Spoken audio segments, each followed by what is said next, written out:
When you play the Game of Thrones, you Subscribe and like. or you die. There is no middle ground. Alright, hello YouTube, and welcome back to the Grease Goblins YouTube channel. In this video, we're going to be getting back to our Winds of Winter character predictions. Haven't done one of these in a while because I feel like we hit a lot of the major characters that I really wanted to talk about. But I did forget about Jon Con. Jon Con kind of goes right next to Aegon. It's just a little bit of extra information I wanted to talk about with Jon Connington that I will discuss in this video. So if you guys would like to see more of this type of content, let me know. And subscribe, like, and comment for more of these type of videos. And if you have another character you would like me to do that I have not already covered, or if you guys want me to see me, come back to certain videos after I've been doing these videos for a little bit longer and heard some of your guys' theories, let me know. I definitely will do that. And let's get into this video. So if you have not seen what I think is going to happen with Aegon, I would definitely check out that video first and then come back to this one. But in short, with that video, where we know that Jon Con is right now is that Jon Con has taken Storm's End. We know this from Arion's chapters. We know that Jon Con somehow found a way to take Storm's End. There's a number of great theories on how this happened. I personally like the idea that the captain right now holding Storm's End was actually someone that was not a big fan of Stannis. So I think that alongside of this, they could have found Edric Storm as well, to where maybe they offer up Edric Storm and they're like, hey, you open it up, you have your rightful rulers right here. And because Stannis, as well at this point, could also be dead to the rest of the Westeros, as that is a really good theory for Stannis, is that he fakes his own death, which I think would be really cool. Check out my Stannis video if you don't know anything about that, especially the last one, not my first ever Winds of Winter video.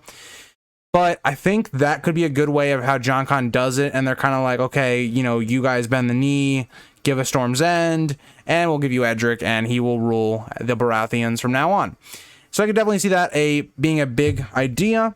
And after that, I think where the story will go is I think Aegon and Jon Con take their forces to King's Landing, and I think they take it. I think there's just too much disarray right now in King's Landing with all of Cersei's issues going on right now. The people hate her.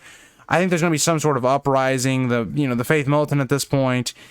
At this point, there realistically is a very good chance I think Aegon takes the throne. Now, with that being said, there's been a lot of suggestions that there's going to be a grayscale plague. And I really do like the idea that Jon Con, who has known he's had grayscale this whole time, gets there, gets to see Aegon take the throne, and then all of a sudden, he basically is the reason there's an outbreak in King's Landing. I think that'd be a good, really cool thing to see. I don't know if they're going to do it or if they're going to, use Shireen, because I think there's some really interesting ties with Shireen and Patchface to maybe grayscale kind of thing happening. But let's say how I think it's going to happen. I think there would be a grayscale kind of pandemic. I think Jon Con gets kind of found out for having this, and I think he's going to have to go into exile or be killed. One of the two. Now, let's say grayscale doesn't evolve and he's fine. There's no plague or anything. Let's go that route. This is a second route, basically. I think what's going to end up happening is Daenerys comes over. I think Aegon is going to be, cheered and applauded and be seen as a really, good king by the people, which I think he would be a very good king. But I think we see the Mummer's Dragon thing kind of play out with Daenerys and all that type of stuff. And I think Daenerys comes over and she sees everything that she thought would be happening with her when she came back to Westeros, and I think she's going to be looked at more as a outsider, an invader, because at this point they are going to believe that Aegon is Rhaegar's true son, the rightful king to the throne. Even with Daenerys being alive, he would still be the rightful heir in their minds. They would see Daenerys as being kind of a jealous aunt, and I know a lot of people like Daenerys, especially in my comments and people that view my videos, and they don't want to see her go mad, but I think you have a lot of building points that you could definitely use to kind of make Daenerys that Mad Queen route if George wants to do it. If he doesn't want to do it, he doesn't have to. But if he does do it, this would be a really good idea, because if you see all of the conflicting factors that would drive Dany nuts.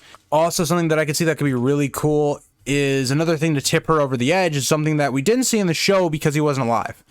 Barristan in the show could have been used as that character that they kill off to drive Daenerys into this deep depression, because Barristan's really a father figure to her. He's the only father she really has had throughout her life, basically. And for him to be brutally killed like that would break her, I feel like, at this point. And I think that could be a really big thing where maybe there's some sort of battle, Barristan gets cut down, or he's captured in this battle where they lose or something like that. And it drives Daenerys nuts. And we see this Mad Queen thing maybe happen. Another route I could see that, or not exactly happening, but let's say Daenerys kind of takes a more of a peaceful route, and we start to see kind of what we saw in the show where Cersei, you know, doesn't fight her really. Like she does, but then they call a ceasefire, and Dany goes north. I could definitely see, though, where Aegon, Daenerys, Jon, they all basically, you know, up north, fighting the others, and then after having a problem, where Aegon's like, I'm not giving up the throne. Dany's like, I want the throne. And we have the Targaryens go after each other, or Blackfires, in my opinion. And that's how I could see that whole storyline going out. But I wanted to say kind of the ending of what I think Jon Con starts. If Jon Con is there with Aegon, I think he will eventually die when Aegon dies. Or I could see him dying in one of these battles with Daenerys, like as I was suggesting, where Barristan gets captured or something. Maybe it's a trade of blows, right? So Jon Con maybe dies to Daenerys' forces, and then you see Barristan get captured, and he is killed because Aegon's mad that Jon Con's dead. You can see multiple different ways that this whole story could go, and I think it's hard, because I think there's two plot lines I'm very excited for in the next book. Well, the one is everything in the north. I think that is the most intriguing, with Stannis, Jon resurrected maybe, all the northern houses, you know, trying to revolt against the Boltons and all that stuff. The Riverlands is also really cool, but my second probably favorite would be anything with Aegon, because I love the idea of what Aegon is, basically being a secret Blackfire and all that, even if he's not a true-born son of Rhaegar, which could be really cool, and I'd love to see that happen. So that is it for this video. I hope you guys all enjoyed, and I hope you guys want to see more content like this in the future. Let me know if you got something you want me to do, and I'll see you guys all in the next one. If you think this has a happy ending, you haven't been paying attention.